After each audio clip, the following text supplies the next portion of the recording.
Hello, and you're all very welcome along to another episode of the Cúilín Media podcast. We have a bumper weekend ahead of All-Ireland Senior Football Championship Round 3 games and the All-Ireland Senior Hurling Championship quarterfinals, as well as the final round of the LGFA groups. And there's some action in Camogie as well to look forward to as well. The All-Ireland Minor Football Championship semi-finals are on this weekend too. And I'm delighted to be joined by Liam White from the Faithful Podcast to discuss this weekend's action. And I'm sure we'll get on to Cork and Offaly because there will be fisticuffs between us during the show when we get to that game. But before we get into the games, shout out to our sponsors at ATAK Sports. If you want the best gear around, check them out. If you haven't already, we're delighted to have them as our championship partners for the 2026 campaign. So Liam, you were away on Sunday. I was with Killy Lynch, obviously on Sunday. It's my third show in a row actually presenting the show. So yeah, you could say I'm the deputy for Seamus Brady in the last few weeks. But yeah, how are you getting on, Liam? And I'm sure you're looking forward to the game in the hurling, especially on Sunday. Yeah, absolutely. And first of all, look, thanks a million to Killian again for jumping on once again. It's a shame because I actually would have jumped on with you from Malaga Airport and made it a bit of a funny episode, but my phone was on about 6% at the airport. So I said, I'll leave a comment and I'll leave it at that. But no, it was it was a great show anyways, the bits I did get to see. So well done, Tees, for that. Yeah, look, it's a big weekend ahead, a lot of big games to come. Obviously, you have Kerry and Armagh in the football, which is an absolutely mouth-watering tie, and I can imagine poor Jarlath Burns is not very much liked in Armagh this week for that draw coming out on Monday morning. Dublin Donegal, a great rivalry back in the early 2010s, especially with that all-time classic that ended 8-6 in Croke Park. So hopefully we don't get another encounter like that this weekend anyway. And yeah, like you mentioned, look, the Cork and Offaly game it'll be a feast on Sunday. I'm looking forward to it. It could be a game that could go one way or another, depending on probably the mood of both teams. But yeah, no, very much looking forward to it. And yeah, looking forward to diving into tonight's episode. Yeah, exactly. So the comments are flowing in, and Peter Griffin, Brendan Kennelly, all them are leading the charge. There's no doubt about that. And Gaelic guy as well, the Armagh fan, more nervous for Saturday than I was for the All-Ireland final in 2024. And yeah, that leads us on nicely to the first game we are going to discuss, and it is the All-Ireland Senior Football Championship Round 3 encounter between Kerry and Armagh in Fitzgerald Stadium, Killarney on Saturday at 5 o'clock. This I think it's actually on at 4 o'clock. I might have to double check that, but yeah, Liam, all the same, it's an absolutely mouth-watering encounter between the two counties. You would imagine the two of them would be All-Ireland favourites before the season even began, because I remember on the Cúilín Media predictions show, 3 went for Kerry and 1, a stupid soul called myself, said Armagh would win the All-Irelands. So we will see which one of us will be looking stupid. There will be either 3 of us or one of us looking stupid on Saturday evening, but we will see which one it will be. And as Jarlath Burns did say, you had one job, Burns. That's what the Armagh crowd would have been saying after looking at this draw. But jokes aside, this is a mouth-watering encounter between two sides that deservedly are All-Ireland favourites. Armagh performed very, very well throughout the campaign, and then the last few minutes against Louth, they lapsed concentration, and obviously that, you would say, the controversial goal from Samuel Roy at the very end derails Armagh's season if they don't get over the line in this game.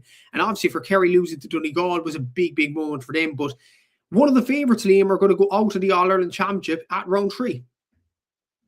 Yeah, absolutely. And look, in fairness, Trevi predicted Armagh to win Ulster, and I said Donegal, so I looked fairly stupid on that occasion, and you looked like geniuses, to be fair. So don't be beating up yourself if this weekend doesn't go to plan. But yeah, look, it's a real fascinating encounter. Like when you saw the teams that were going into this draw, you were just feasting up at the games that we were got. And I'm going to be honest with you, I think it delivered in actually possibly the best possible way. You have, like, I mean, we'll get on to them in a moment, but you have Monaghan and Westmeath. If you'd said to the two counties, who do you want to play, they'd have said each other.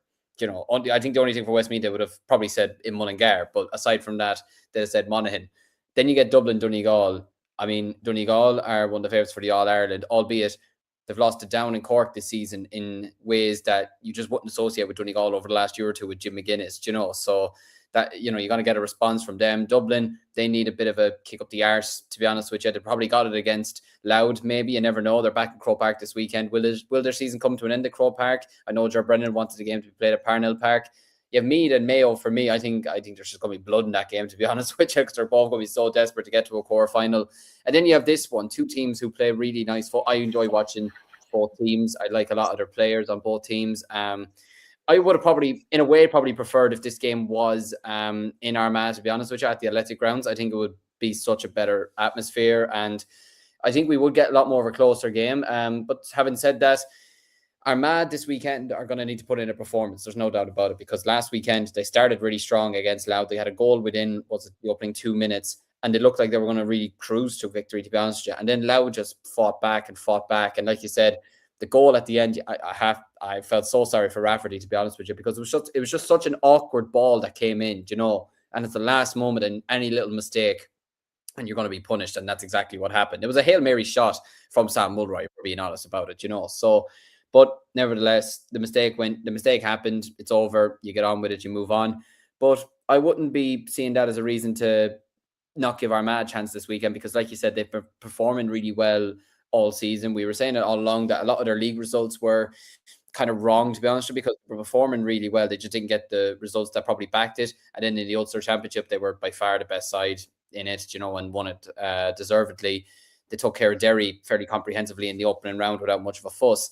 And then obviously, like you mentioned, one mistake last weekend could be the one that causes them their entire season, which is just mental. And it just shows you the ramifications of making that one mistake in this football championship. But then you look at Kerry, like you said, very disappointing against Donegal. But then again, we saw it last year with Kerry. They were terrible against Meath and Tullamore, and then they just turned it around. And I mean, they basically won the Ulster Championship last year, as well as the All-Ireland, beating Cavan, Armagh, Tyrone and Donegal on their way to winning the Sam Maguire again. So look, maybe that was to kick up the arse. Kerry needed, to be honest with you. They went up to Kildare last weekend, albeit Kildare weren't really up to the races against them. They weren't able to stop Kerry at all, to be honest with you. And Kerry swept them aside rather comprehensively. But yeah, this is now, it's a massive game for both counties. It will be a season-defining game for both teams, to be honest with you. You'd almost feel like whoever wins this might actually turn out to be the favourites for the All-Ireland, to be honest with you. If Armagh were to go down to Kerry and put out a statement and knock out the All-Ireland champions, what better way to ignite your season once again than by doing that? And then you have Kerry, who, if they were to knock out Armagh for the second year in a row and possibly maybe beat them in a convincing way, sort of like how they did last year in the quarterfinals, then, I mean, by God, people will be taking them very, very seriously from here on out. Now, obviously, we still have to wait and see what the injury situation is like with Kerry. I know that O'Connor has been saying during the week that Shawnee O'Shea is not like fully fit or whatever, but then you wonder, for a game like this, is he just going to be magically starting at number 11 this weekend? You know, it's always the cute thing that always happens with managers and players, especially down in Kerry as well. But yeah, look, it's a real fascinating game, and very much looking forward to it. And I think we could be in for a really, really tight game this weekend. Yeah, exactly. So it should be an absolutely cracking game this weekend in many ways. And the comments, as expected, are flowing in for this game as well. As we look through the comments in here, Brendan Canadian, pro Kerry man, is saying here, on one hand, a fantastic draw, two powerhouses in Killarney, with one of the heavyweights gone before the quarterfinals. And on the other hand, thinking this should be a quarterfinal or semi-final in Croke Park. Absolutely so. And yeah, that is definitely the name of the game there. Gaelic guy is saying here, I ain't predicting nothing this weekend for this game. I'm really stuck between head and heart. Peter saying in here, Kerry at home have too much. We'll have to see over the weekend. So yeah, Liam, the question I really wanted to ask you, in fairness, about this game in many ways is, like, a lot of people are saying that the winners of this will win the All-Ireland, maybe pointed towards Donegal's mishap against Cork last weekend as being the prime example of why Donegal can't win it. But honestly, do you believe whoever wins this game on Saturday will go on and win the All-Ireland with the momentum that they would carry, with knocking out a big dog there as well? Do you think the winners of this game will win the All-Ireland in the end? Well, I suppose I predicted Kerry to win the All-Ireland at the start of the year. So I feel like if they were to obviously go on and win this game this weekend, I'd probably still be backing them regardless, to be honest.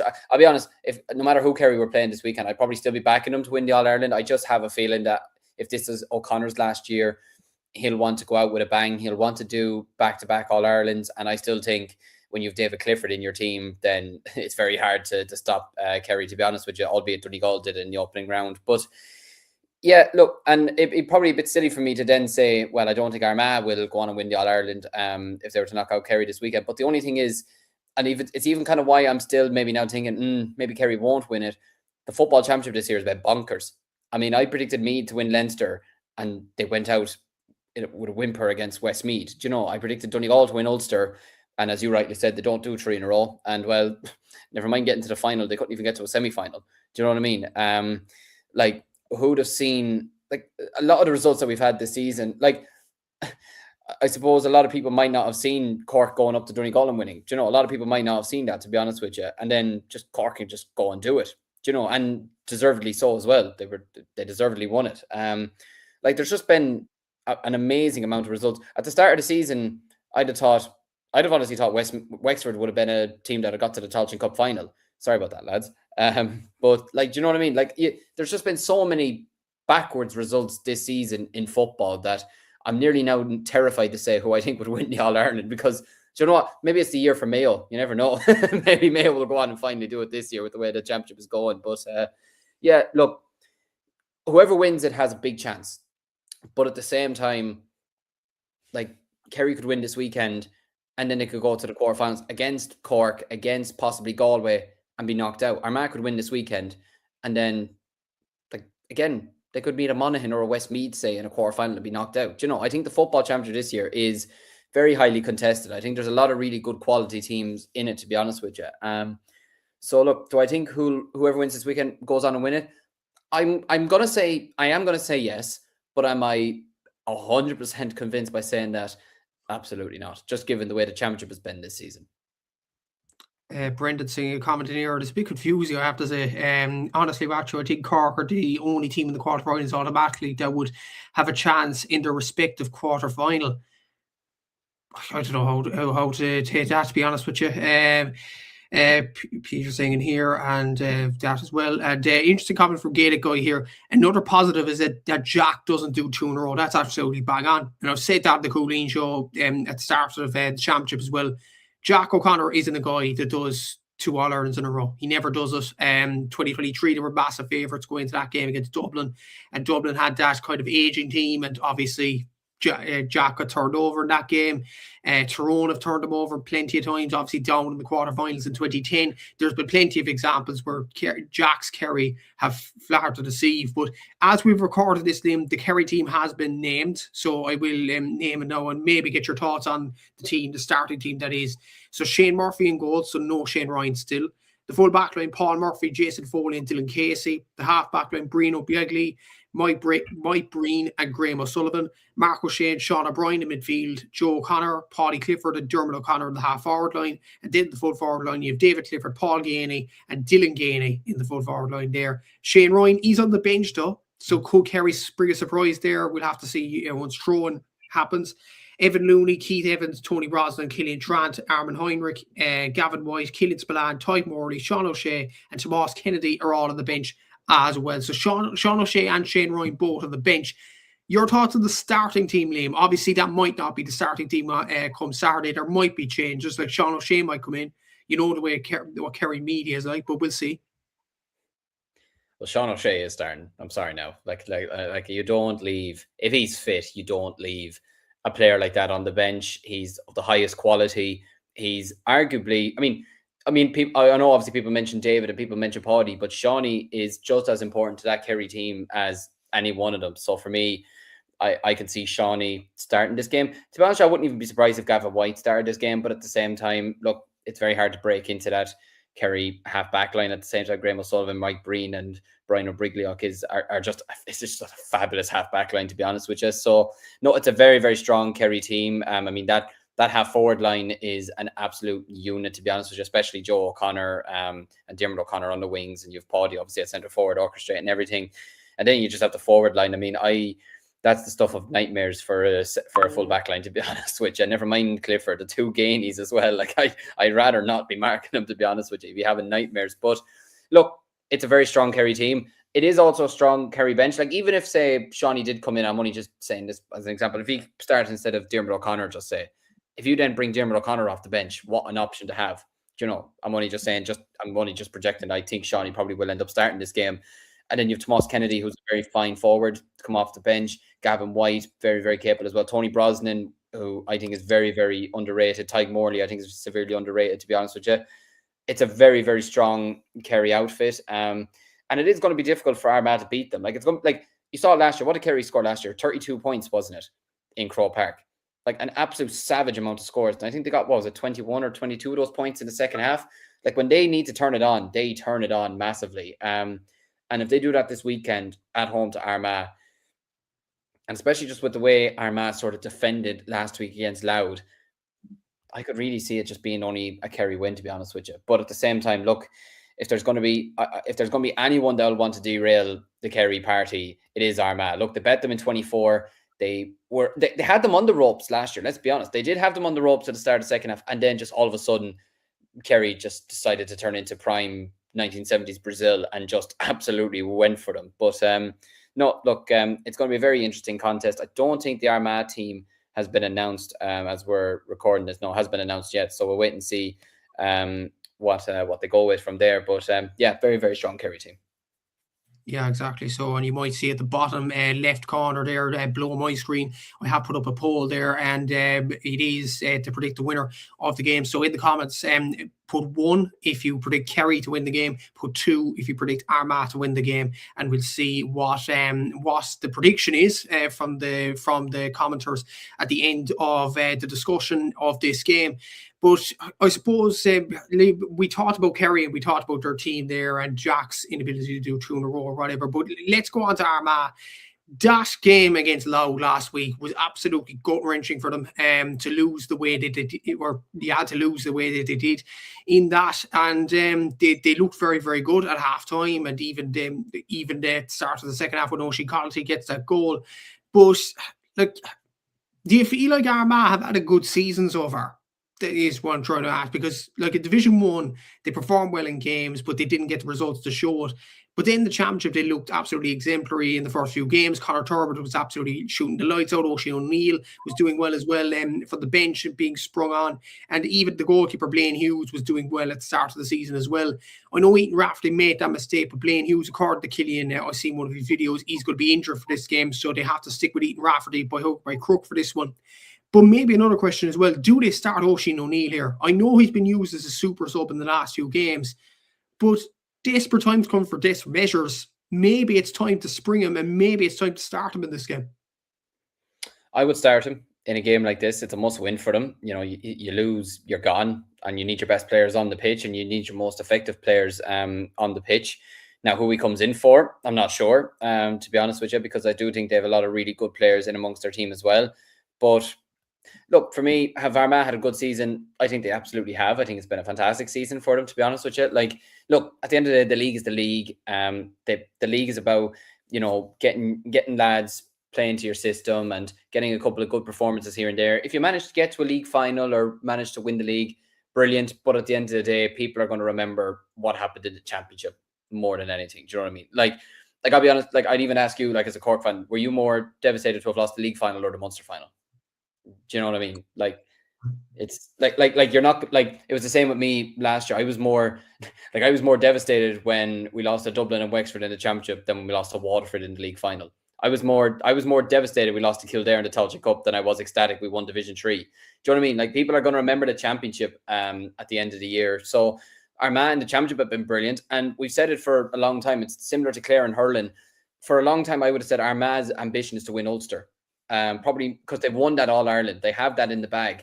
Now they all have Ulster medals. So even if the season ends this weekend, I think it's still been a very good season for Armagh. They'll be disappointed, sure, but I still think it's been a very successful season for them. But at the same time, it would be very, very, I suppose, underwhelming for them if they were to go out before even the quarterfinal stages. Do you know? And look, but I don't think they're a winning team. They have a winning mentality. They've won Ulster. They won the All Ireland 2 years ago. This is a team of winners at the end of the day. And like the players that they have playing, well, you mentioned Turbidge, you mentioned McConville, etc. Ross McQuillan got 4 points the last day. Jarlath Gold-Burns has been absolutely sensational this season, and he was fantastic last season as well. He's really made wing-back his spot, to be honest with you. Tierney Kelly as well. You know, like, they have a lot of really, really talented players. Connaughty, who I love watching every time he goes out there, to be honest with you. Even Gareth Murphy got a goal last week. I think that was his first ever score for Armagh last weekend, and he just ended up, it was like, what's that meme? What's a polar bear doing in Texas? Do you know, what was he doing up front? Like, do you know, at that moment? But Yeah, like for me, if Armagh go out this weekend, I still think it's been a very good season for them. But at the same time, I can imagine they'll be absolutely Kieran McGeeney. I can imagine will not want to go out this weekend, and especially not down away at Kerry as well. The team that knocked them out last year, I can imagine they don't want to go out to the same team 2 years in a row. But unfortunately, I do, and sorry, Killian, if you're listening, I do think Kerry, just with home advantage, and I still think Kerry are very, very strong. And I do just think, to be honest with you, I think that full forward line from Kerry could do some serious damage this weekend. Now, having said that, I could look very, very silly come Sunday evening, or well, Saturday evening, to be honest with you. But and Armagh could just absolutely turn it on. They could do the opposite of what happened last year. They could be the ones that could be on the back foot at the start of the second half down in Killarney, like Kerry were last year in Croke Park, and then just absolutely switch it on like that and go at them, go for the juggler.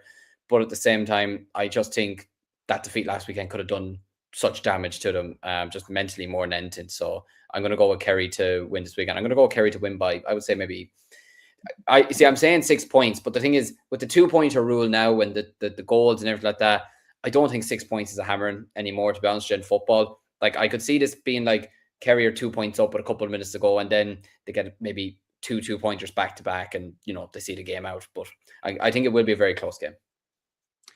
It will be a close game. And to be fair, I actually will think Kerry will win the game as well in Fitzgerald Stadium, simply because, and one of the comments that I mentioned, Ethan Rafferty's kickouts are a bit suspect. And I was thinking back to last year, that second half display by Kerry was relentless in many ways, but it was down to Ethan Rafferty's kickouts as well. Like, they were, every time they were going right on top of the Kerry midfield, and Kerry were keep winning them each and every time. I think Kerry got, 14, 15 points off Armagh kickouts last year. In the second half alone, I think it was about 12. I was about to say, I think they won like 12 or 13 kickouts in a row from Armagh. Or something like that. Like, something scandalous like that. It was ridiculous. Yeah, that's probably the reason I predict Kerry to win the game in the end. I know Gaelic guys said possibly it could be penalties, but like if it goes to penalties, who has the best penalty takers, who has the best luck in many ways? That's going to be very interesting to see. But I don't think it will get that far. I don't think Kerry will get over the line in the end. But we will have it takes off. Exactly. But yeah, I think Kerry will get over the line and they should win this weekend. But it is going to be a mouth-watering encounter. Before we get on to the other games, Liam, we predicted our winners, and the commenters obviously predicted Kerry. 80% say Kerry as well. But is there going to be any flashpoints? Oh, you see, I'm kind of tempted to say that we're going to get like another situation like we did with Kerry Donegal, just for a bit of spiciness. I think there would be a controversial black card decision. Okay, that's probably enough. Exactly. So we will stop the poll there. So Kerry, 86% say Kerry will win the game as well. So can Armagh pull off the shot? We will have to see on Saturday in that game. There's no doubt about that. We will hide the poll there. So we will go on to the next game, and it is Mayo against Meath in McHale Park in Castlebar on Saturday, 6:15. And that's also live on GA Plus, but the Armagh Kerry game is on GA Plus in this game as well. So it's going to be an interesting round 3 tie between Mayo and Meath. The last time they met in the championship was the Super 8s, I believe, in 2019, where Mayo were clearly the better team on the day and they got the job done. But I see the video of Meath actually beating Mayo in the 2009 All-Ireland quarterfinals, and they used a lot of inspiration to get the win out of that game. I think David Bray got 1-3. A lot of people know Stephen Bray, but David was the star of that day. Keane Ward was absolutely incredible as well, I remember. The question mark about them, can they produce that similar display in this game? And as for Mayo, they would have been sick with how they lost the Tyrone game in many ways at Omagh. They had it by the scruff of the neck, and then Niall Morgan got the 2-pointer to win the game at the end for the Red Hand. But this is a very, very tight game to call. I think out of all the round 3 ties, a lot of people are saying this is 50-50. It is 50-50, to be honest with you, because, well, first of all, Mayo's home record is not great in recent times. Like, I'm actually starting to wonder if they like playing in Castlebar or not, to be honest with you. Like, they either lose there or they win in the most unconvincing fashion when it comes to championship, So Meath should be going into this game with a lot of confidence, and especially with the fact that they just went up to Derry, which is a very, very tough ground to go to, and they won rather comfortably in the second half in the end. You know, they didn't really have to do much. And especially when you look at the fact that Rory Kinsella is out, you know, like they're arguably probably their best player and probably most influential player other than maybe the likes of Frayne and Costello, etc. Like they still went up there and they did the job without a fuss, to be honest with you. Not a big deal. And that was also their first championship win of the season, which is just mental to be saying, to be honest with you, considering how good they were in the league. But for Mayo, yeah, like if we're going to be honest about it, they threw the game against Tyrone away. To be honest with you, they did really, really well. They got a lot of really nice scores. I thought Colby McDonald last weekend was absolutely sensational again, and best of luck to him as well. He is heading off to Australia after the leaving cert, so the best of luck to him there. And it's going to be a massive, massive miss for Mayo. But for the time that they do have him, I mean, I expect him to put on another show again this weekend. To be honest with you, like he's the type of scores he's getting as well. You could tell who his father was anyway. To be honest with you, the way he's kicking the ball outside of his boot, they're just so aesthetically pleasing to watch. But no, look, Meath travelled well last weekend, and I think they travelled well against She. To be honest with you, they were doing really well in the first half, and then obviously the second half, you just took over and you blitzed them in the second half. But Meath have shown in those last two games they can travel well against difficult opposition and go and win, you know, very at tricky grounds, other than obviously the result against Cork. But like Mayo are going to have to perform this weekend. They're going to have to be a lot sharper this weekend, not give away as many fouls as they did last weekend as well, which I think ultimately cost them at the end of the day. It's very much a 50-50 game, in my opinion. And I look, Meath, it's very hard to tell. They're very hot and cold, to be honest with you. Anytime I predict Meath to do well, they don't. Anytime I probably predict them not to do well, they do well. So maybe they'd be hoping I'm going to say Mayo's going to win or something. But I actually do think Meath are going to win this weekend. I just think they have a bit more to offer. I think that win last weekend against Down would have done them such confidence. Even without Rory Kinsella, I think they have good backup options, to be honest with you. And yeah, look, Mayo's just a funny one because we saw it as well against Monaghan, how much they were in front and then they almost let it slip. You know, they're sort of making a bit of a habit of nearly trying to let games go, to be honest with you. But for me, I think with the likes of Costello, I think with the likes of Jack O'Connor, Jordan Morris, James Conlon as well, who was absolutely on fire the last day, I can only see Meath winning this game, to be honest. I actually think Meath will win this game by 7 or 8 points. Yeah, it's going to be absolutely very interesting to see how this game goes. And Meath and Mayo seasons have been very, very up and down throughout the campaign. And you look at Mayo, obviously in Division 1, they look very, very promising. Then against Roscommon, they get hammered at the Connacht semi-final. And then over the last two games, to be fair, against Monaghan and Tyrone, they haven't looked electric, I would say. Switched over to Meath, obviously against Westmeath, they were very, very poor. Lost that game against Cork. Like, to be honest, and it's more to do with Cork's season in many ways. Cork were absolutely incredible in the second half. They deserved a victory in that game. And Meath weren't as bad, I thought, as many people made them out to be. James Condon was absolutely brilliant. Jordan Morris was a guy that many people talked about, but they weren't over-reliant on him. And to win up in Derry without Rory Kinsella, it took serious battle. And Donald Keoghan getting 1-2 as well. It was a brilliant display from him. So I would say Meath have performed slightly better than Mayo in the championship so far. And they won the Division 2 title as well. Plus, they had the All-Ireland semi-final last year. They have that momentum too. So I would say Meath slightly to win this game. I wouldn't say about 7 points, but I think it will be very, very tight. But we will see what happens in that game. Moving on to Sunday's games in the round 3 All-Ireland Senior Football Championship, and it is Dublin against Donegal, not Parnell Park, despite the Dubs outcries. It's in Crow Park on Sunday at 1:15. On Sunday, obviously, it is live on RT2 as well. And we do have a comment in here from Seamus Brady from Moncleha, saying in here, well, lads, it'll be very interesting to see how we get on against Donegal this weekend.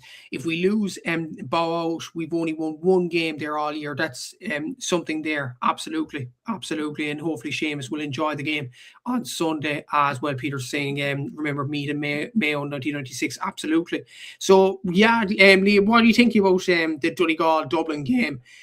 Obviously, Dublin probably didn't want this game on in Croke Park because that's where Donegal's bread and butter probably is. They performed absolutely brilliant all season, other than the games against Down and Cork, obviously. Like Donegal will be massive favourites. There's no sugarcoating it. They'll be massive favourites going into this game. And to be honest with you, I was in Ballybuffet last weekend and I thought Donegal were comfortable, I would say, in the first half. They were going through the motions. They were doing what they should be doing, and Cork just thundered back into the game, and it was just Donegal didn't have an answer to them. I don't think they'll make the same mistake this weekend. Like, if they have Dublin on the ropes, they'll try and finish them. So I think Donegal are favourites going into this game. But what do you think? Yeah, it's hilarious. I think Dublin are probably the only county in the country that's begging not to play in Croke Park. To be honest with you, every other county wants to get there, and they're just saying, no, we don't want to be there anymore. But yeah, look, Donegal will absolutely be favourites going into this weekend. That there's no doubt about that. Dublin, like Seamus said there, like they've only won one game in Croke Park this year, and that was against Monaghan, who during the league campaign, it's not Monaghan of the championship, that was Monaghan of the league, who were an absolute shambles, to be honest with you. So, like, how much do you really read into that victory as well? Do you know? But yeah, look, Donegal, I did say to myself, like, surely they won't be making the same mistakes in the rest of their championship games as they did against Down and then they did against Cork. So you're thinking at this stage, right, once is bad enough, or once you can accept it, twice is bad. If you do it again and you're going to championship, serious question marks to be asked of probably the character of the side. But look, like you said, if they have Dublin on the ropes this weekend, they have just got to go for it, to be honest with you, and they've just got to bury them because, look, as much as Dublin have probably flattered to deceive this season, you leave them in the game long enough. Niall Scully, Costello, Conor O'Callaghan, even the likes of Kieran Kilkenny, who's not playing at his best at the moment, Brian Howard, they're quality players. Paddy Small, they'll grow in confidence, they'll grow in belief, and they'll start to think, oi, if we can knock Donegal out of the championship, just imagine, like, that would just do so much confidence for them. Might even get people back on site to go into their games as well, to be honest with you, because I'm hearing there'll be about 35,000 at the game this weekend, and I'd be interested to know how many of that's actually going to be Donegal, to be honest with you. So, and especially with the fact that it's a 1:15 on a Sunday as well, it's very, very early for a throw-in, but I suppose they have to make up for other games that are going on as well. But yeah, look, Donegal, they just simply have to go for this game, and as well as that, they need to improve their scoring tally. I mean, 113 the last day for a team of Donegal's quality in the forward line, it's just simply not good enough. Now, I know, like you said, they might obviously didn't get to see the game because it wasn't on TV or anything, but like they'd won 7 by halftime, and I know they'd limited Cork to 5 points, but even then, you're like, that's not great, considering this is a team that put up a big scoreline against Kerry in the league, a big scoreline against Kerry in the championship, and even when they lost it down, they still put up was it 121 or 122, something like that. To only put up 113, they'd be very, very disappointed with that. Like they could have 113 by halftime on Sunday. That's the truth. Like, especially with the forwards that they have and the plan that Jimmy will have as well for the Dublin forwards. But like you said, Donegal need to find an answer this weekend. They need to get in control of the game, but then they need to stay in control, and they need to just switch on their flick and just absolutely go for it. Like, they need the likes of Michael Murphy to just barricade his way through defenders and blast the ball into net. They need Oisin Gallen. They need O'Donnell, the two O'Donnells. They need Kieran Moore didn't score last weekend. Do you know what I mean? Like, he didn't score last weekend. Like, they need him to be right on it this weekend. They need their backlines, their full backline, or not the full backline, their half backline to be bombing up the field. The likes of McHugh and Rorty, if he's playing at wing back, or Pattermogue, whichever one. They need to be bombing up the field and going at this Dublin defence, because it can be there to be got at. They conceded 4 goals against Louth. Like, it's not the same Dublin defence as it used to be. Do you know what I mean? So, like, Donegal have to go for the juggler this weekend. They have to go at this Dublin defence, and once they do that, I think they should win this game. Sorry, Aaron and James, they should win this game rather comfortably if they do go for the juggler. And I say that as I know my sister's housemates with Davy Byrne. So Davy, if you're watching, I'm terribly sorry. But look, Dublin, the longer they stay in the game, the more their confidence will grow. But just given their record in Croke Park this season, and the fact that Donegal, let's be honest, it's going to be a pissed off Donegal after last weekend. I think Donegal should win this game rather comfortably. Maybe not like a high scoreline, but they should win it with like the type of scoreline that just says we were never in trouble. Yeah, exactly. So I'll probably back Donegal to win this game as well. And talking about crowds going to Croke Park as well. Like, the thing is, like, with the Donegal crowd last week, it wasn't, I would say, anger after the game at Ballybuffet. Funnily enough, I think the Donegal fans were just in disbelief, to be honest with you. Walking down the street. To be fair, I will say this: the Donegal fans were very, very gracious in defeat. Absolutely brilliant. I have to say it. They were shaking your hands and saying, "We'll meet you in the All Ireland final in July." Obviously, that would be jokingly. Look at Cork's luck over the last few years. But you never know. But exactly so. But yeah, it's but Donegal, they are better than that. They looked very, very good in the first half. They looked very comfortable last week. even at the early stage of the second half, you were kind of thinking it's boring enough. It isn't great football to watch, but Donegal are still getting the job done over the line. But I think a flick of the switch, really. I think it's just something as small as this. I think it was Michael Murphy's challenge on Dar Sheedy just about maybe under halfway through the second half. I think that kind of buoyed up the car players, and Donegal just had no answer, to be honest with you, in that game. But look, that's Donegal Cork, and I do think Donegal will bounce back and win this game. Like, it'll be major disappointment for Donegal to win the league title and then to lose to Down, Cork, and Dublin to go out of the All-Ireland Championship. They'd be massively disappointed if that was to happen. So, I don't think they'll allow it to happen, to be honest with you. And I do think Donegal will get the job done against Dublin this weekend. And we will see how it all plays out. But yeah, a lot of comments coming in here about the game as expected there as well. Peter Singer's score prediction 125 to 22 points in favour of Donegal. So all our predictions are in sync at the moment, Liam. We're all saying that Kerry, Donegal and Meath all progress, which actually means for my own County Cork, we automatically play the winners of this next game, provided those predictions do come true. Monaghan against Meath. This is on Sunday at 4 p.m. in Clonus, St. Ernest Park in Clonus. Again, it's a very hard game to call. Monaghan have been very impressive this year, and I think Gabriel Bannigan, I've seen an interview with him recently saying he doesn't care what the media think. All he cares about is the players in the dressing room. And I think that's a brilliant kind of attitude to have. You have Conor McCarthy performing well. You have Jack McCarron absolutely shooting the lights out as well. To win as well as they did without the likes of Bobby McCall coming off the bench, I think was absolutely brilliant. Admirable in many ways from Monaghan perspective. Westmeath kind of got crashing back down to earth after that game against Galway last week in a way. But do you expect Westmeath to bounce back in this game, or do you expect Monaghan to win in Clonus again? They must be sick of it, but I could see this being an extra time game, to be honest with you. And I'd say Westmeath are absolutely sick of extra time, to be honest with you. Like, I've interviewed poor Jerry Buckley over the last couple of games, and he says himself his poor heart can't take more extra time games for Westmeath at all. Now, as much as they're winning them, he's just thinking, can we just win a game in normal time at this stage? But no, I think this has the makings of a really, really, really good game of football, because I think they're two teams who play excellent football, attacking football. They have two really passionate managers on the sideline as well. And they're both, like, this is the thing, right? Galway, they were the better side against Westmeath, and even Mark McHugh said it himself that on the balance of play, Galway were better. But the energy and the fit, do you know what? Westmeath kind of reminded me of like Croatia at the 2018 World Cup. Like, they probably weren't the best side, but by God, the energy that they had and the fitness that they had was just second to none, just to get their way back into games. And like, at the end of the day, Westmeath last weekend were potentially either a goal, like they brought back the 2 points just before Galway went up the other end and got that fisted score from, who was it? I can't think off the top of my head who it was that got the final point for Galway. But like, they were, at that moment, a goal away from knocking Galway out and a 2-pointer away from going to extra time again. Do you know what I mean? So, and the momentum would have been completely on their side. So it's one thing, Westmeath could be down by 8-9 points with 5 minutes to go in this game. And I would still say, lads, this game's not over. Do you know what I mean? Because the likes of Ronan Wallace will still have a lot of energy about him. Matthew Whitaker, the likes of Breon Cooney, McCartins, you know, these players, Brandon Kelly, who has been excellent this season. And they're doing all this without Luke Loughlin as well, which is even more impressive, to be honest with you. So, look, they're a team with great energy. They have a great attitude, to be fair. And they're going really well this season. But at the same time, I am a big fan of this Monaghan side, and I was disappointed with how they performed in the league, because I always thought, no, this side is better than this. And then the championship came around, and sure, Jesus, they brought Armagh to extra time in the Ulster final after coming back. Monaghan are sort of the same as, they're kind of perfectly matched for each other this weekend, because Monaghan did the same against Derry. You know, they were getting battered in the Ulster championship match, like, as in, not even just on the scoreline, but I think physically and mentally all over the field, Derry were better. And then Monaghan just, they won it. Do you know what I mean? And they still nearly got a result against Mayo when they were down and out.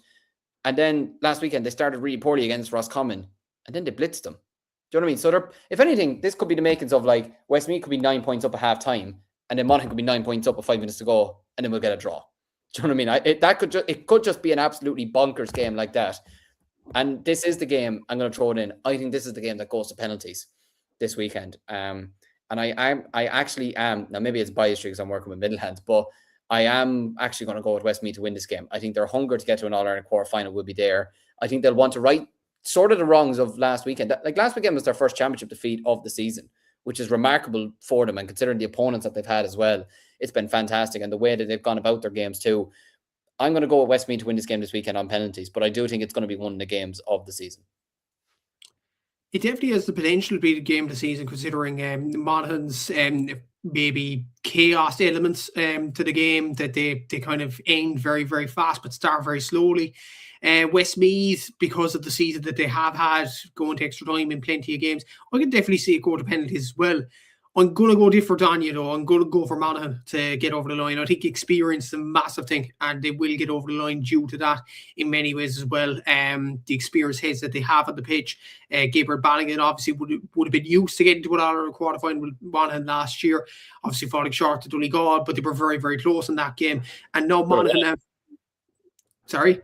Should have won it, in my opinion. They were 7 points up at half-time. Possibly, yeah. They might have even won it. Yeah, they just had the belief to go on and win that game. So yeah, it's going to be a very, very tight encounter and could go either way, honestly. But I'm going to stick it to Monaghan just because of the experience element. That would be the big thing for them.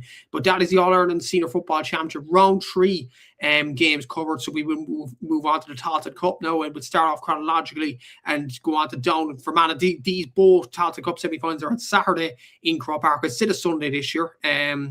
I think that's been changed because there's been plenty of games here and there, obviously with Donegal and Dublin being on Sunday and things like that, Cork and Offaly as well. So the Tailteann Cup gets their slot on Saturday afternoon. So starting off at 3 o'clock, you have Down in Fermanagh in Croke Park. And this is also live at RT. I'm not sure is it RT2 or RT News Channel because of the World Cup, but it's somewhere at RT anyway. RT2. So yeah, it's an interesting game in many ways. I know Down are the favourites for this competition, but I looked at Fermanagh's maybe scoring stats. Like you have the likes of Conor Love, Dara McGurn, Garvin Jones, Stephen McGullion. Like these guys are absolutely on fire for Fermanagh in this competition, especially McGurn in particular. So can they put up a challenge to this Down team? Well, you'd hope they can, to be honest with you, because, I mean, they sort of owe their fans, in a way, in a Tailteann Cup semi-final after what was an absolute car crash against Kildare last year, both from a neutral perspective and I think from a Fermanagh perspective. They'll want to right the wrongs of that. But like you said, yeah, they have the capabilities of doing it. Now, listen, Sligo last weekend, Sligo have just been on the downward spiral all season, so maybe it's not too much of a surprise that Fermanagh did to them what they did. But at the same time, to put up 226 in a Tailteann Cup quarter final is very, very impressive going. And they showed kind of like what Donegal probably needs to do to Dublin this weekend. They had Sligo by the ropes and they just kept punching and punching and punching. They showed no mercy whatsoever.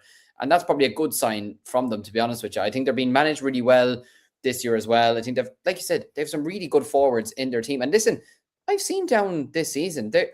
They're not unbeatable. Do you know what I mean? They are beat. Jesus, we haven't even reached an hour and a quarter yet, and I'm already getting delusional. They are a beatable team. Do you know?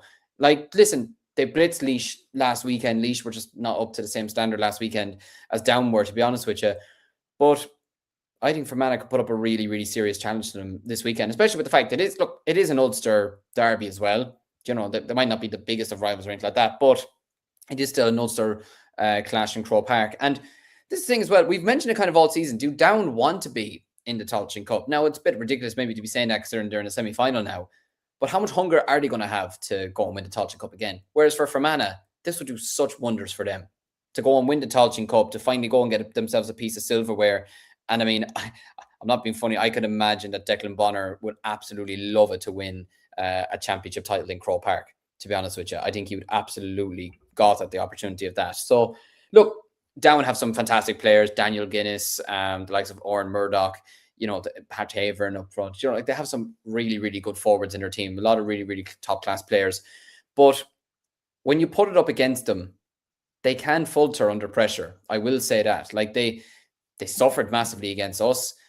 You saw it against Armagh. They weren't up to their level in the semi-finals. So, but look, at the same time, Down have an excellent manager as well. In Conor Laverty. So I can imagine that their mentality this weekend will be simply, listen, we got to go win this. We're here for a reason. it's our own fault. We're here. Let's go and win this championship and prove that we should be a Sam Maguire team for next season. So look, I am going to back down to win the game. Like I said, they are favourites going into it. I think they should have too much quality in the end for Fermanagh. But at the same time, it does depend on what down. If the down team that turned up against Armagh or Offaly turns up, Fermanagh have a great chance. If the down team that turned up against Donegal, and I would even say Laois last weekend, then Down should win this game rather comfortably. Yeah, I think Down, if Down put it up in many ways, if Down performs at their best of their ability, you would expect Down to win the game in more ways than one. Fermanagh have been very impressive in this competition. I'm sure Down will be thinking to the back of their minds as well. They'd rather be in the round 3 games rather than Croke Park this weekend. And that's not being a disrespect to the Tailteann Cup or anything like that. It's just a matter of the fact Down really want to be in All-Ireland's Senior Football Championship side.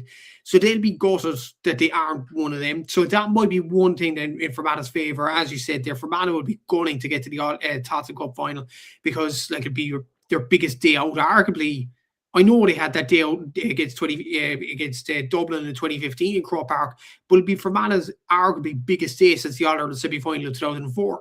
I'll be honest with you. So,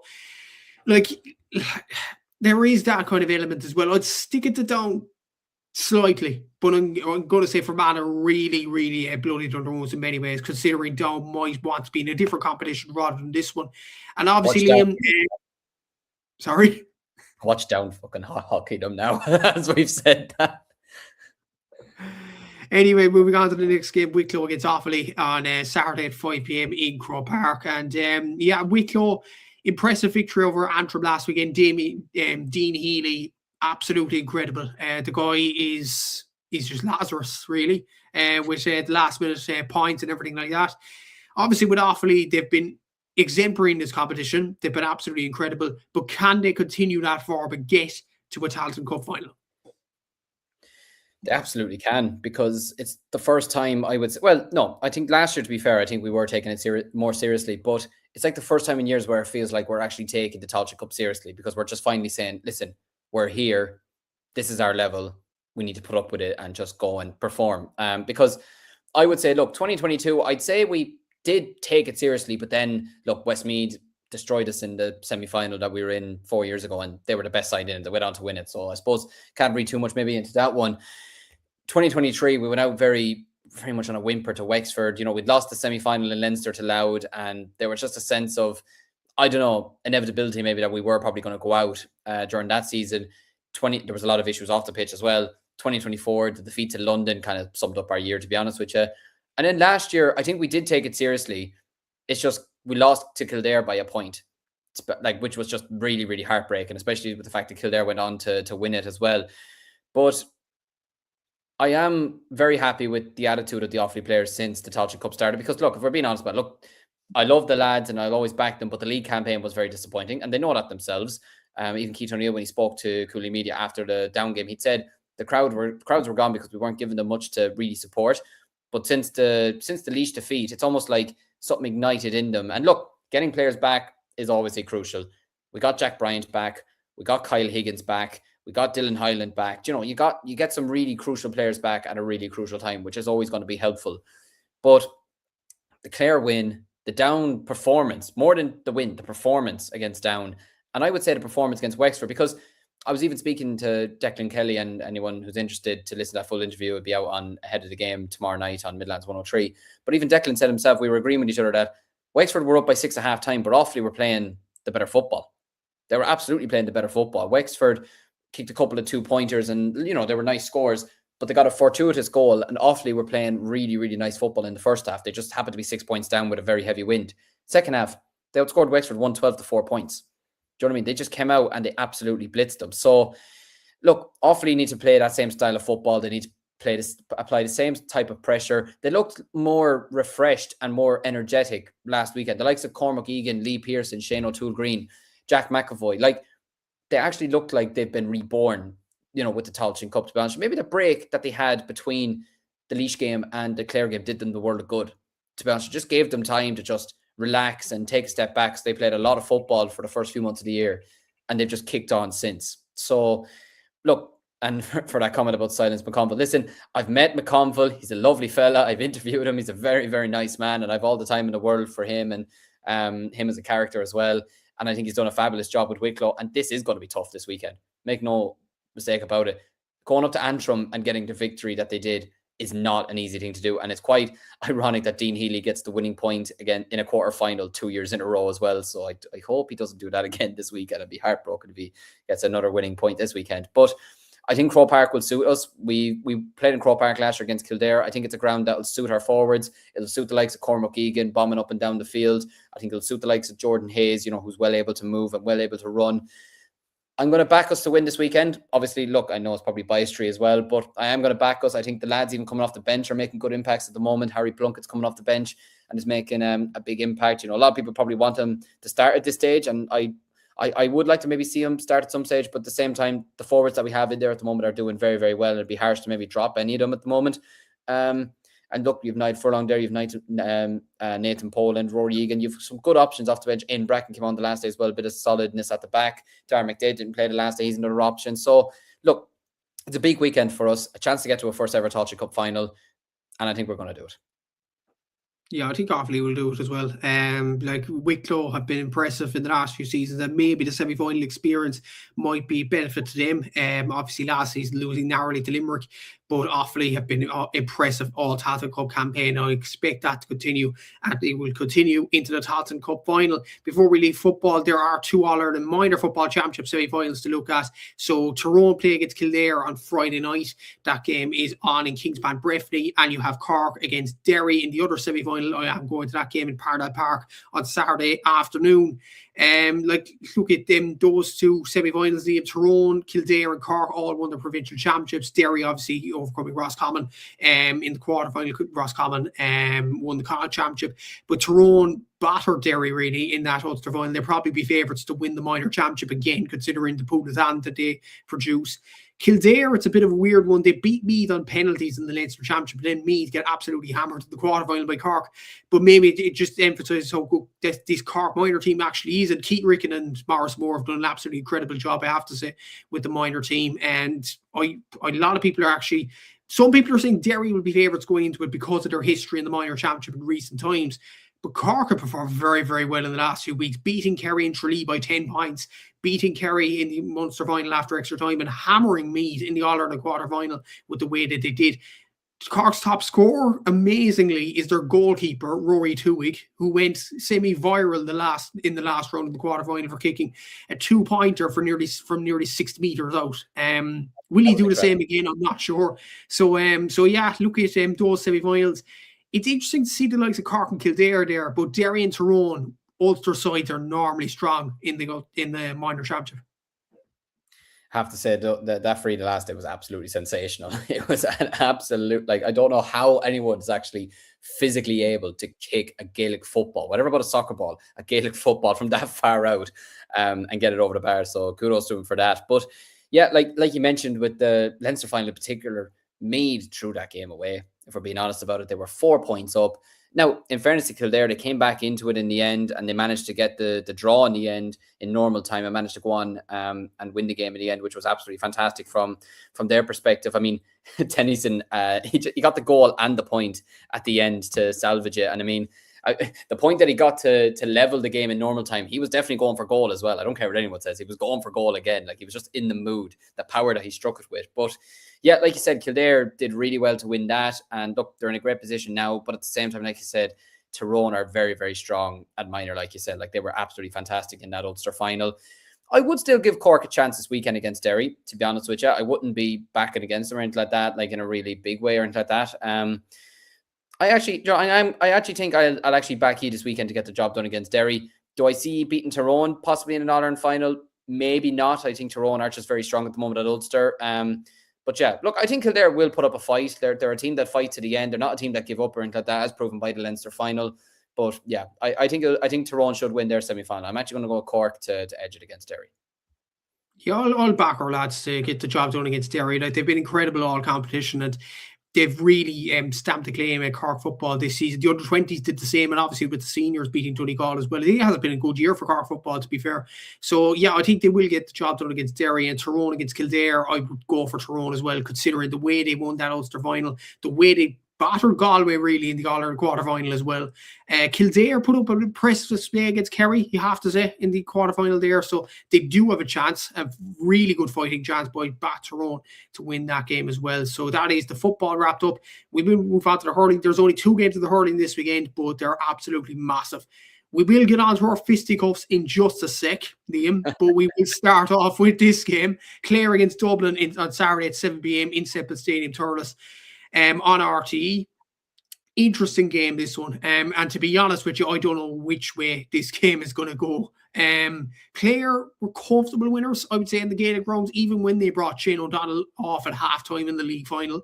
Dublin were very, very disappointing in that Leinster final. Clare were very disappointing against Cork in their last outing as well. So 2 sides with a point to prove, and a very interesting encounter going ahead on Saturday. It's 2 teams that really, really disappointed in their final 2 games in the provincial championships, and they both need bounce backs this weekend. I would probably say, I actually would say Clare needed more than Dublin in a weird way. Now, I say that, and it's probably stupid to be saying it considering Clare won the All-Ireland 2 years ago, and Dublin, haven't won a championship title of any description since 2013, but I think Dublin were excellent in the Leinster Championship. They just were very disappointing in the Leinster final, and Neil O'Callaghan said it himself that they were disappointing enough, and they didn't kick on, especially when Donald Burke got the goal that brought it back to 6 points, and Conor Whelan was off for the black card incident. But Clare, I have to be honest, I wasn't impressed with Clare in the Munster Championship at all. I know they bet Waterford on the opening day, and they did really well to grind that result out. And they put up a huge scoreline. 233 is nothing to be laughed at. And they did go to Tipperary, and they won in very, very good fashion as well. But having said that, Tipperary were disappointing in the championship. Let's be honest about it. They were very disappointing in the championship. And then you get Waterford. I mean, Clare conceded 4 goals against Waterford, and that was my big concern with Clare this season, their full back line. They conceded, I think they conceded 3 goals against Dublin in that league final. They conceded 4 against Waterford. Cork, I know in a way, look, Cork, especially when Brian Hayes got that goal, you were in the Munster final, and Clare just said, we're not winning this, and it kind of turned into a bit of a training session for Cork.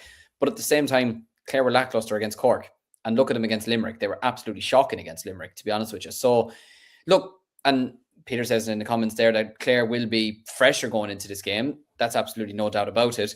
But at the same time, I do just worry for Clare in a weird way. Look, Clare could go out this weekend and they could hockey Dublin out the gate, and they could destroy them, considering the fact as well that Dublin, they don't like Thurles. Let's be honest about it. They hate going to Semple Stadium. I mean, can you remember off the top of your head, was it 2015 the last time they actually won a game in Thurles against Limerick, that All-Ireland qualifier? I think it was. Yeah, they lost to Tipperary for a couple of years down in Thurles. They lost to Cork 2 years ago, albeit they put up a good fight against them. They only lost by 5 points, especially after that hockey they got against Kilkenny in the Leinster final just previously. But it's the thing, Dublin, they can't be as bad this weekend as they were 2 weeks ago. I saw Dublin during the championship. They're a very good team. They play really nice hurling. A lot of their players were just very, very average the last day. That is the truth of it. A lot of that was also down to how Galway played and how Galway operated as well.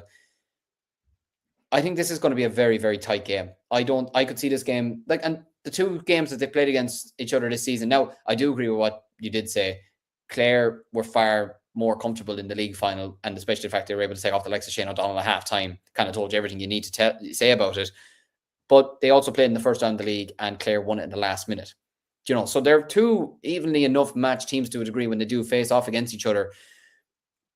I probably would still back Clare to win this weekend, just maybe a bit of experience as well with the likes of Tony Kelly, Shane O'Donnell, John Conlon, all these type of players. But at the same time, I would not be shocked if Dublin did win it, because Neil O'Callaghan, I think, will want to build on last season and build on this season. Listen, one bad game against Galway, I don't think defines Dublin's season. They were fantastic in the Leinster Championship. They beat the likes of Kilkenny. They beat Galway. They beat Wexford down in Wexford Park. rather comfortably without much of a fuss, which they haven't been able to do for a number of years. Sean Curry came back the last day, came off the bench. At least he's another player that got a couple of minutes under his belt. I think they'll try and come up with a bit more new tactics this weekend other than just lumping the ball into John Heatherton. They're going to have to come up with something else, They had no Keelan O'Sullivan the last day. I don't know what his situation is like for this weekend. If they have him for this weekend, that's a real big game changer for them. Even Brendan Kenny was his replacement 2 weeks ago, and I thought he actually did relatively well in the first half. In fairness to the young lad, he got one in particular nice score from out near the sideline, which was really, really impressive from him. I don't expect Brian Hayes to be as overrun maybe this game as he was kind of the last day. So I think it's going to be a very even match, but I could just see Clare, just that little bit of cuteness, that little bit of experience. I could just see them getting over the line by 3 points. So Aaron and Seamus, I do profoundly apologise. Aaron and Seamus having two of their county teams going out at the same weekend. What happened to me as well? Might. We'll see. But yeah. I'd say Clare will go out and win this game as well. It's just Dublin. It's hard to ignore that performance in the Leinster final, I have to say, in that overall. I would say Clare will get over the line. I think they're better than what they showed against Limerick and against Cork. Like Shane O'Donnell, Tony Kelly, they have the capacity to fire in this. And as for Dublin, look, they've looked poor at stages in the Leinster Championship. I know they won most of their games, but against Offaly should have beat them, let's be honest, in O'Connor Park. I thought Offaly were the better team that night. They beat a poor enough Kilkenny team, let's be honest. And Clare, against Tipperary, they were very, very comfortable. You can't forget that. In Semple Stadium itself in Thurles, they were very, very comfortable that night, and they got the job done. Okay, Cork was another real blip for them, and I'm sure they'll want to get back up the horse. So Clare to win, according to myself and Liam. So here we go for the next quarter-final. And there's no introduction needed. Cork against Offaly in Thurles on Sunday at 3:30, live on RT. Massive game for both our counties' name here between Offaly and Cork. And actually, breaking news, the Cork team has been announced. In the Star Sport podcast this week, I interviewed Darragh Fitzgibbon and asked how his recovery is going with appendicitis and things like that. He's saying he's in the middle of the 4 to 6 week recovery period. That's what his quotes were in the Star Sport podcast. Well, believe it or not, lads, he starts at number 9. So Darragh Fitzgibbon is starting this weekend.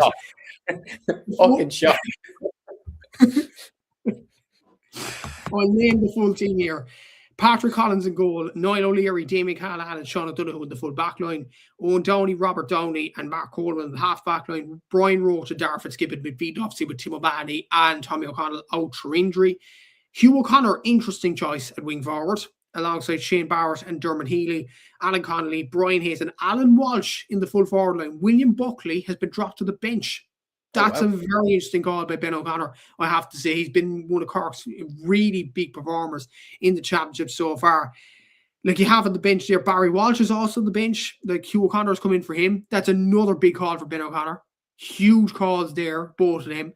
So, Liam, first of all, what do you think of that team being named there? And second of all, for Offaly, it's a massive occasion for Offaly to get to the All-Ireland quarter-final, to play against Cork. And let's not forget, those Offaly players, most of the team, would have played in that under-20 All-Ireland final in 2023 in the same venue against Cork and competed quite well.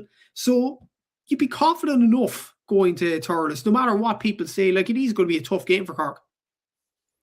Oh, listen, we're going into it with nothing to lose, to be honest with you, because at the end of the day, it's been a fantastic season for us in the championship. Getting as far as the All-Ireland quarterfinals for, the first time in 23 years is an achievement in itself. And, like you said, probably should have beaten Dublin the opening day, should have beaten Kilkenny and Tullamore, got the win against Wexford, which was such a massive moment for us, just in terms of confidence and belief and everything like that. And then the win against Kildare, coupled with Kilkenny losing in the end to Dublin. It's been a fantastic season for us.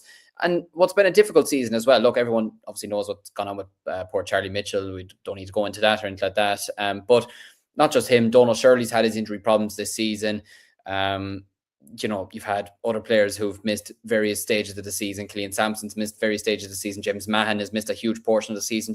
We've missed a lot of players. Brecken Kavanagh is going to be basically out for this weekend, or at least I imagine he will be. He hasn't featured for a while anyway since the Dublin game. But we've had our own challenges, but we've come through them. There's a bit of a steelness amongst this Offaly panel at the moment. Now, look, having said that, this is a level up. This is a step up from what we have played this season. And look, you saw it in the league with the way we were dismantled down in Páirc Uí Chaoimh. But the only thing I will say is, look, Cork were in the league final. We were already relegated. I can imagine that was a night where both teams just said, don't get injuries.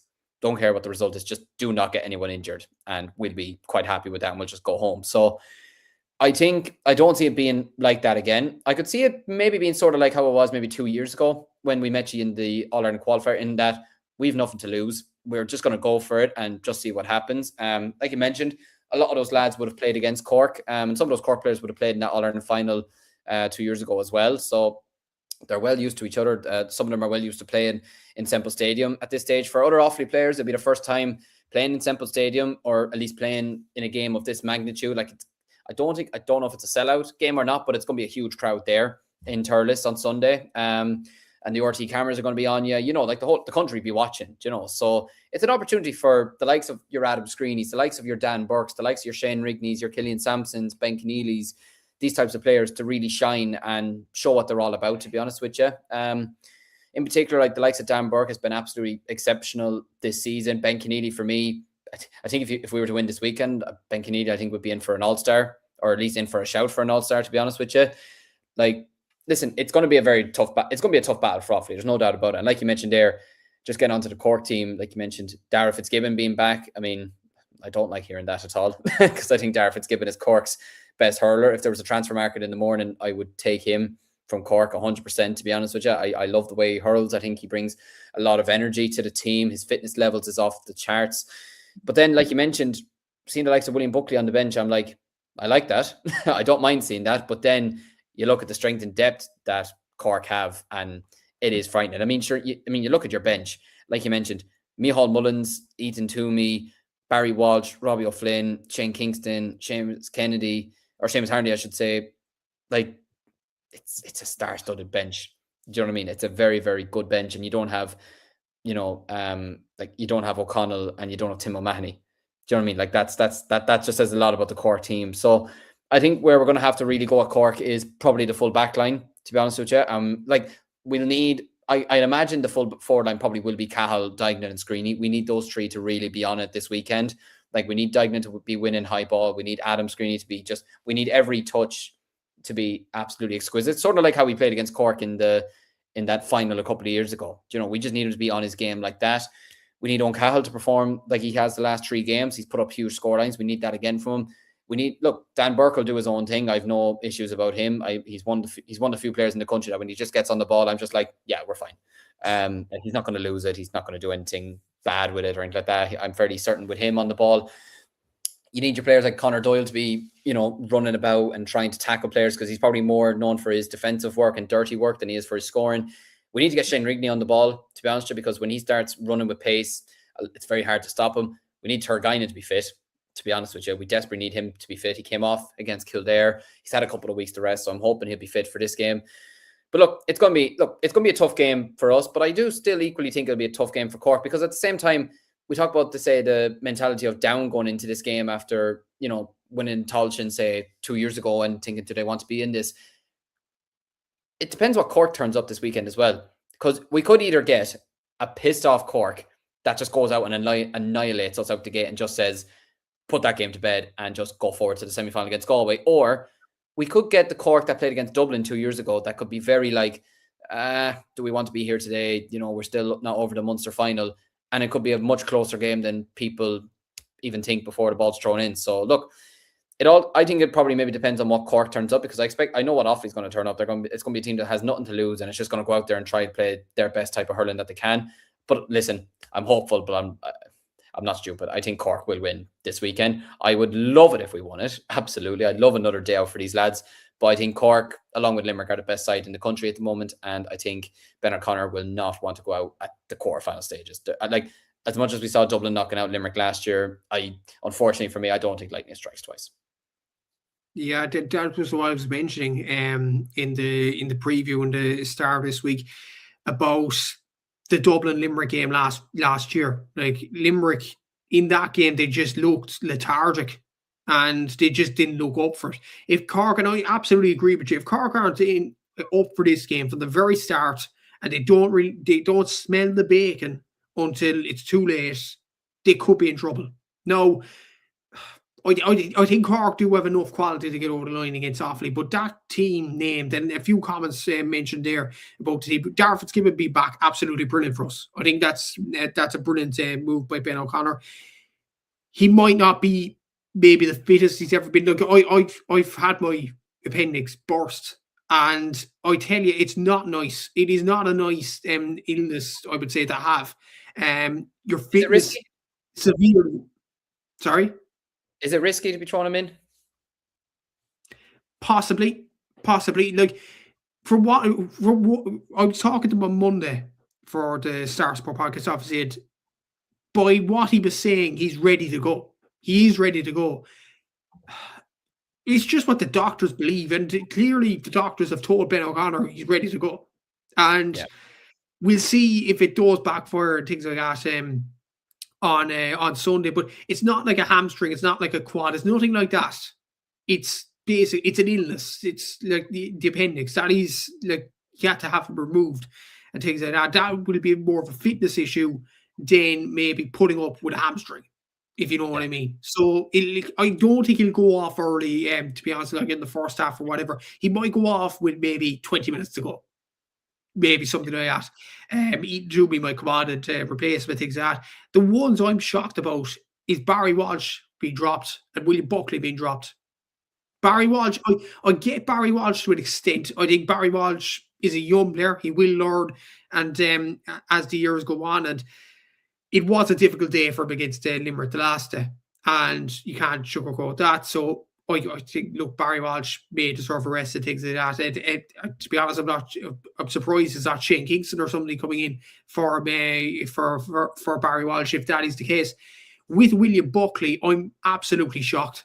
I don't know what is the decision behind that, because he has been, in my opinion, in all-star form this season. I will go as far as saying that. I think he's been creating space for the other Cork forwards, the likes of Hayes, the likes of Connolly, the likes of Shane Barrett. I think he has been creating space, and he has really stamped his claim in terms of top scorers lists and things like that as well. So I'm shocked that he's out. Look, Tim O'Mahony and Tommy O'Connell are injured. Brian Roach, I think, is an able replacement to come into midfield. So that was to be expected. The bottom line is, if Cork aren't on it, if we perform the same way Limerick did against Dublin last year, we could be in massive trouble. Because, as you said, with Offaly, they've nothing to lose. They'll go out with their hearts on their sleeves and everything like that, and give it their all throughout the game. If Cork keep their eye off the ball, they could be in massive trouble in this game. But I think Cork will get over the line. But it's just how the game will go depends on Cork's attitude, in my opinion. The thing is, if we go out and say that we want to prove everyone wrong after the final, we're going to go hell for leather for this, we could score a lot of goals in the first half. We are that kind of a team. We did it against Dublin last year in the All-Ireland semi-final as well. But the longer the game goes on and the less concentrated we are, the more trouble we'll be in. Look, we'll see what happens on Sunday, but it should be an absolutely brilliant game in many ways as well. There is a few comments coming in here as well. A lot of comments here from Peter. Asking Liam here, did you hear Johnny Pilkington to shoot on his bench podcast? I've not listened to the full thing yet. I've listened to some bits of it, especially where he says at one stage the university thought he was training with Offaly, and Offaly thought he was training with the university. He just wasn't training at all. You don't get those types of characters anymore. And I worked with Johnny last year with the Offaly under-20s, and the character you see on your screens is the same character off camera. He's an absolute hero. He's a legend in Offaly, very much loved, and not afraid to take the piss, not afraid to have the piss ripped out of him. He's a brilliant character. Managed my club at one stage as well, so he's huge respect for putting up with us as well for a period of time too. But I'll give it a listen maybe this weekend. Haven't got a chance to listen to it yet, but I'd say it was a good barrel of laughs, I'd imagine. Yeah, exactly. So, and it should be an absolutely brilliant game between Cork and Offaly on the Sunday. So that is the hurling wrapped up. We will move on to the LGFA now, and there is some final round games in this. Cork aren't playing in Group 1 this weekend, but we are hoping for results here. Armagh against Waterford. This game is on the Athletic Grounds on Saturday at 3 p.m. Now, the situation is, when I talk about Cork, obviously they're not involved in the game. but they need Armagh to get a result to get to the All-Ireland quarterfinals because of Cork's win over Waterford last weekend. If Waterford win this game, Armagh are already progressed, but Waterford will progress alongside Armagh into the All-Ireland quarterfinals if that is the case. Any other results, if it's an Armagh win or a draw, and Armagh will go into the quarterfinals as seeded, and Cork will go into the All-Ireland quarterfinals, join them, and Waterford will go into the relegation semi-finals. I think you said Waterford win the All-Ireland. Am I right, Liam, on the Cúilín? So, like, you're obviously, if you want this All-Ireland prediction to continue, you'd be begging Waterford to win this game at the weekend. I need them to win, to be honest with you. That prediction is sort of aging like milk at the moment, to be honest with you. But listen, I still like this Waterford team. I still think they have a lot to give. From their perspective, it was unfortunate for them to lose, especially in the fashion that they did last weekend. I mean, they were coming down the home stretch. They were 6 points up and they lost it by a point in the end. I mean, I can imagine they were very, very disappointed with how that game finished last weekend down in Dungarvan. And they'll want to go out this weekend and put that right, in my opinion. And like you said there, look, Armagh, our top class side, going away to Armagh is not going to be simple by any stretch of the imagination. But like you said Armagh's already through, so surely they could be, well, I wouldn't say surely, but you'd imagine they might be taking their eye off the ball a small bit. They might rest some players, get themselves ready for the next round. I think Waterford should bounce back this weekend away from home, just given the circumstances that they were under compared to Armagh as well. The likes of Kellyanne Hogan, the likes of Claire Walsh, Lauren McGregor, like these types of players, I don't think they'll want to let what happened last weekend happen again this weekend. If they get into a position where they're 6 points up with 5-6 minutes to go, they will not want to let it slip again. So I think they should win this weekend just off the basis of that. But God, if they go out this weekend, then I'll make sure not to predict them to win the All-Ireland next year, so they actually do go on and do it. Yeah, exactly. So, like, Armagh are still fighting for a seeded quarterfinal place, a home quarterfinal, to be precise as well. So that might be on their minds in many ways, but their score difference is 10 at the moment. Waterford's is -1. So even if Waterford win the game by a point, then Armagh are still home quarterfinals because of the way the table works with all sides being on 3 points. It goes out to score difference and who comes top, and Armagh would have that at a 1-point victory. So it will be very interesting to see. I'm going to go for Armagh to win the game, but we will see what happens in this one. This is a knockout championship tie in Group 2. Group 2. So you have Tipperary against Kildare in Clonmel on Saturday at 3 p.m. So the situation in this group is winner takes all, basically. The winner goes to an away All-Ireland quarterfinal. Kerry are home in the All-Ireland quarterfinal after some brilliant performances from a Kerry perspective, and credit to Schaefer O'Shea as well, top scorer overall and from play in the All-Ireland Championship. That was posted yesterday on the Instagram accounts. But for Tipperary and Kildare, Liam, Kildare, a draw would be enough for them to get second place. But I'm sure they'll want to win the game and get this out of the way and get the win in this game. Tipperary have to win to stay in the All-Ireland Championship. Yeah, it's the battle of the two teams that just got absolutely destroyed by Kerry. Like, you don't know which one was nearly worse in a way, considering Kildare's game was at home. Like, it was a really tough weekend for Kildare last weekend, at home to Kerry in both instances, wasn't it? But look, with this game being in Tipperary, it's obviously a massive advantage to them. But Kildare are a team that have been moving very, very nicely over the last while. Like, I don't think the defeat to Kerry last weekend is going to define their season. And I don't even think Tipperary's will either. I think this will be a very closely fought game. I could see this game potentially being a draw, but I am actually going to just edge it to Kildare to maybe win by 2 points. I think they've got a really good squad. I think they have a lot of really good players in amongst their ranks at this present moment in time. I think they'll want to right the wrongs of last weekend, to be honest with you. I can't imagine they'll want to go out with a whimper like that, to be honest with you. So, listen, look, Kildare were a team that competed in the Leinster final as well. They went up against a decent Dublin team and everything like that, and a Dublin team that were obviously used to Croke Park as well. But Kildare have some really good players in their team, the likes of Prize Minute, corner forward, the likes of Aoife Rattigan, some really good players in their team. I think if you get the ball to them this weekend, get them on the ball, get them into shooting positions, then I think they should be able to take down Tipperary, maybe by 3 points this weekend or something like that. But I would not be surprised either if it was a draw. But like you said, that'll be enough for Kildare, so they'd be very happy with that. Yeah, I think Kildare will get over the line as well. They were all Ireland quarterfinals last year as well, so they'll want to get to that same stage again. Tipperary were as well, to be fair. So, will be interesting to see who gets over the line in that one. Look at Group 3. This is, again, a very similar situation to Group 2. Donegal against Mayo on Saturday at 1 p.m. in Glenfin. So the situation here is Dublin are already in the quarterfinals. They have a home quarterfinal in Parnell Park because the top of the group. For Mayo and Donegal, a draw will be enough for Mayo to get second place in the group. Donegal have to win to stay in the championship. Obviously, Donegal survived relegation by the skin of their teeth last year, so to get to another quarterfinal will be massive for them. Mayo, equally so, they'd want to get to another quarterfinal as well. Interesting game, this one. Could be a tie, what they call knockout championship football. Where do you see this one going? Yeah, like you said there, Donegal were very fortunate not to get relegated last season. And I think Mayo have a bit more to give, to be honest with you. They were very unlucky not to win the Connacht title in the end against Galway in a game that I thought Galway would win rather comfortably. Do you know what I mean? So, look, and I think Donegal, their heads could be on the floor small. Now, albeit they were away to Dublin, which is never, it's not exactly like you're going out to play an easy opposition. But the way Dublin kind of won the game last weekend rather comprehensively might have done a bit of damage to Donegal potentially.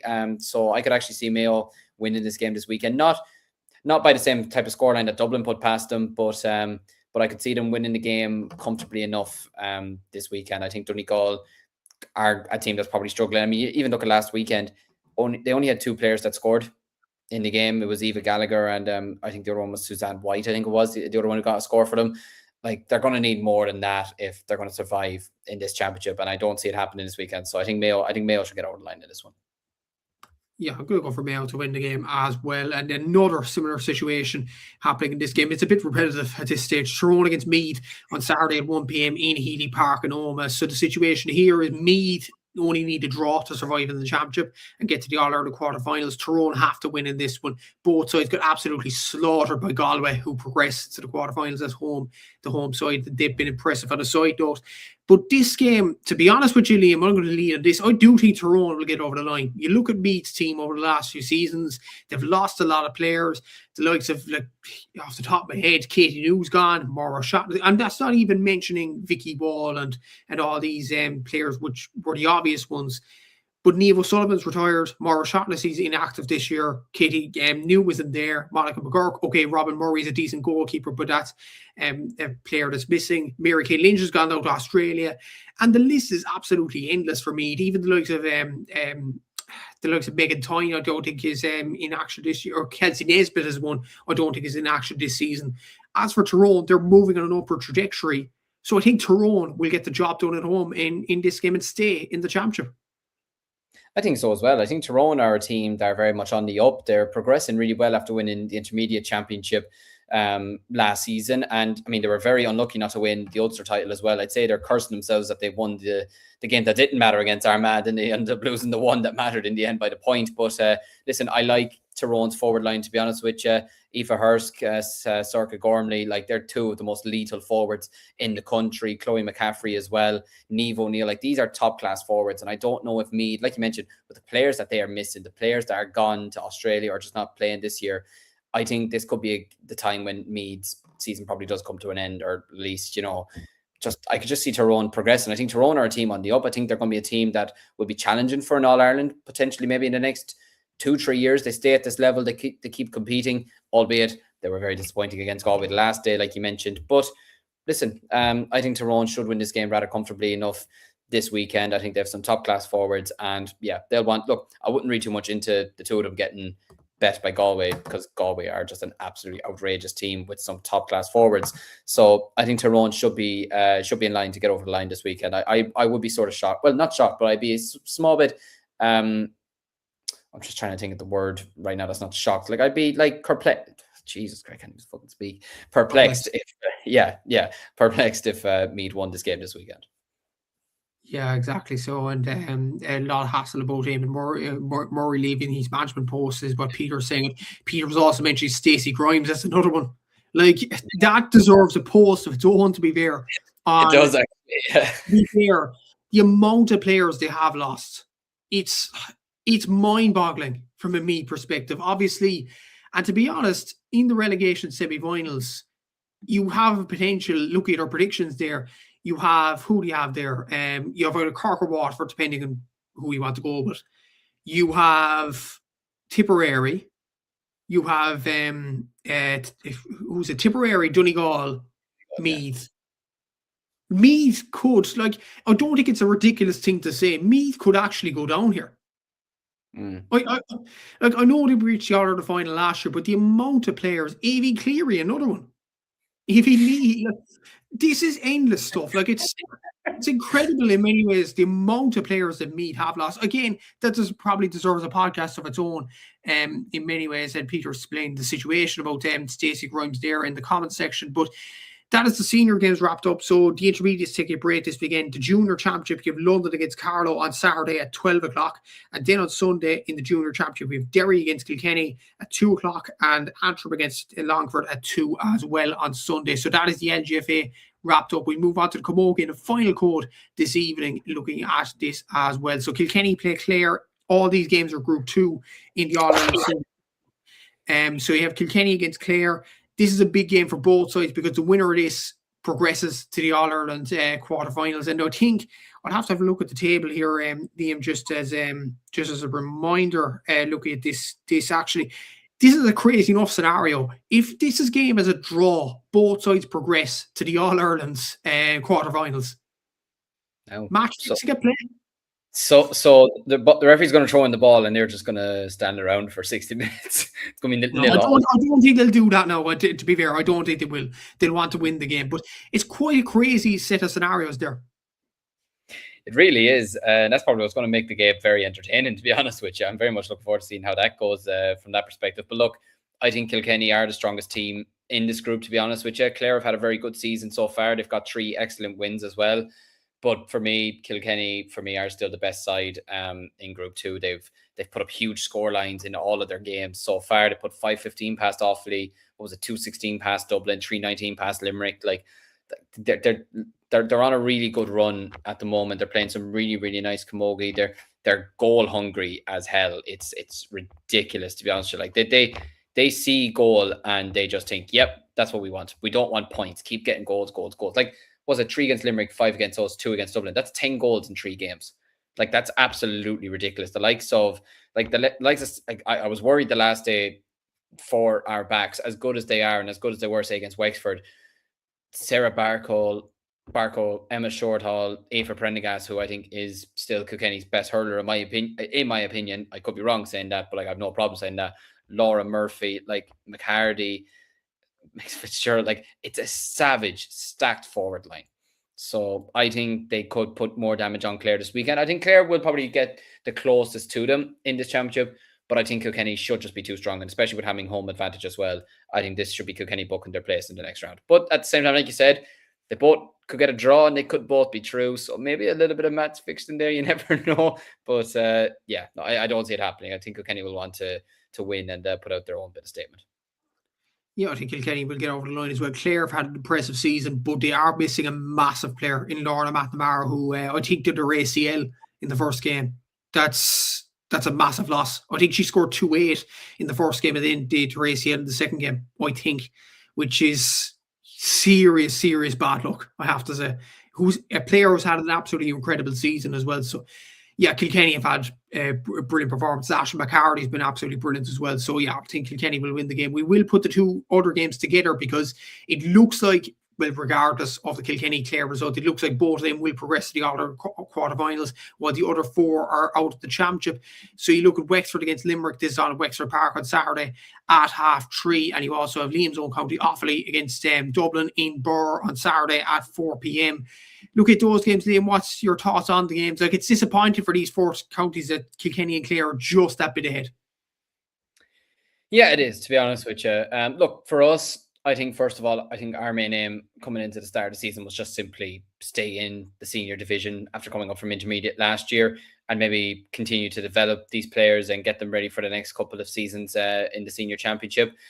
We're coming up against a good Dublin team this weekend. There's no point sugarcoating it. Dublin destroyed us in the Leinster Championship, but at the same time, they then went on to lose to Wexford in the Leinster final. We bet Wexford in the first round, and Dublin have been sort of disappointing in the championship so far. So maybe this is the best time to go up against them. The likes of Clodagh Lahey is in the form of her life at the moment. I think she got, was it 1-6 she got against Kilkenny the last day. Maybe it was thanks to Katie Taylor's pre-match talk with her. Maybe she just had the fire inside her to go out and put in another performance. Or sorry, it was 1-2 that she got the last day, but she got 1-6 against Limerick, I should say. But yeah, Grace Tehan, Mairead Tehan have been in fantastic form so far in the championship as well. Faema Rooney did well against Wexford, I should say. Sarah Harding is a player that's fully capable of getting goals. The back line is still a very good back line, in my opinion. Amy Burns, an excellent captain. Orla Phelan is a warrior at wing back. So look, we have the capabilities of beating Dublin this weekend. It just depends on what Offaly kind of turns up. If the Offaly turns up that did against Wexford, we have a great chance. If it's the same Offaly that kind of turned up against Kilkenny 2 weeks ago, it could be a struggle against Dublin, to be honest with you. But you know what? I'm going to be in a positive mood this weekend, and I'm going to say the girls will get the job done. I think Dublin have just been disappointing in the All-Ireland series so far, so I'm going to back our girls to do it. In terms of Wexford versus Limerick, listen, Limerick are a very, very good side. They're a very, very, very talented team, and have some really, really top class players in their side. Like, look, the opening round to defeat Kilkenny again, wouldn't read too much into it, to be honest with you, because at the end of the day, or the defeat to Clare, because they're the two best sides in the competition. So I wouldn't worry too much about those two results. But they bet Offaly, and I think the scoreline in the end was rather fair, to be honest with you. They got in for goals really, really well, and ultimately deserved the victory. So I think Limerick, I should say, I think Limerick should have too much for Wexford this weekend. Wexford have been on a bit of a downward spiral since they won the Leinster Championship. And yeah, I don't see that kind of changing this weekend. I think Limerick should get the job done, and I think it should. I think that'll put Wexford in a very, very tricky position, which after winning the Leinster title, I wouldn't have predicted. But yeah, I think Wexford could be in a bit of bother after this weekend. And just actually, as we're wrapping up that, the Offaly team has been announced for the Tailteann Cup semi-final this weekend, and there's no point going through it because it's the same team that played last weekend against Wexford, which we all kind of expected. So I'm expecting Keith O'Neill to score 10 points again this weekend. No pressure, Keith. Anyways, I think Wexford could be in a bit of bother after this weekend. Yeah, I think they could as well. Yeah, I think it will be Dublin Offaly is very, very tight to call. I'm going to go for Dublin to win that game, and then Wexford and Limerick, I'm going to go for Limerick to get over the line in that one as well. We'll just touch on the intermediate and junior games on this weekend. Kerry are playing Derry on Saturday at 3:30. Of Down against Antrim at 3:30 as well in the intermediate grade, and there is no junior grade, so that is the only two games left to cover. So an hour and 30 minutes in the books. Thanks to everybody that viewed. Thanks to Liam for joining this evening. Like, subscribe, all that good stuff on Cúilín Media as well. Thanks to ATAK Sports for sponsoring this show, and indeed the championship coverage of 2026. As Peter says in the comments in here, lads, great preview. Thanks a Bill. Enjoy the games of the weekend. Catch you back on Sunday evening at 8 o'clock. Good luck, and thanks very much for you viewing, Peter. My time in the hot seat is probably at an end because Seamus Brady probably will be back on Sunday, so hopefully you enjoyed my presenting styles and things like that. But as Sean O'Malley said, they are great pod, lads. And we will wrap up the show here. Like, subscribe, all that good stuff. Thanks to ATAK Sports for sponsoring, and until the next show on Sunday evening, we'll see you then. Take care and enjoy the games at the weekend. Instinct, baby. Follow your instinct.